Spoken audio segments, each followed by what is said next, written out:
Body shaming आहे ना, ही वेगळी कॉन्सेप्ट आहे बरं का. ह्या संज्ञेमध्ये काय येतं माहिती आहे का, जे जे स्टिरिओटाइप्स आहेत की सौंदर्य म्हणजे हे एका पर्टिक्युलर वयामधला पुरुष असाच दिसला पाहिजे, त्याचे असेच अंगकाठी पाहिजे, असाच असला पाहिजे, स्त्री अशीच दिसली पाहिजे, अशीच असली पाहिजे, वजन वय उंची जे काय, आणि ना त्याच्या जरा पलीकडे अलीकडे कोणी असेल की त्याला सल्ल्याच्या नावाखाली, माझा हेतू शुद्ध आहे ग वगैरेच्या नावाखाली टोमणे, मग हेतू अशुद्ध राईट. सुद्धा असू दे, जाता जाता मारलेला छान टोमणा असू शकतो, काहीही याच्या नावाखाली हे सगळं बॉडी शेमिंगच आहे. आपल्या कळत नकळत आपण करत आलेलो आहोत.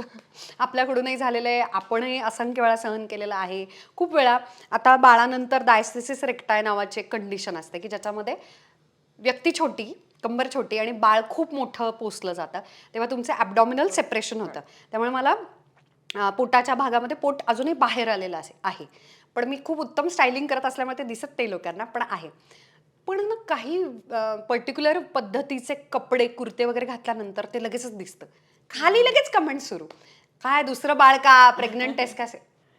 आणि मला असं होतं काय काय माणसानं खायचं पण नाही का डिलिव्हरी नंतर, काय आता आम्हाला काही पोट म्हणजे, हे सगळ्या चुकीच्या ज्या कल्पना आहेत ना, ह्या खूप भयानक आहेत की त्या माध्यमांनी आपल्याकडे ना, आणि ह्याचा दोष आहे ना प्रत्येक माध्यमाला, प्रत्येक चित्रपट, कारण हे इंग्रजी चित्रपटांमध्ये सुद्धा आहे, अशी डिलिव्हरी करून बाई बाहेर आली, तिचं पोटच दाखवत नाहीत, राईट.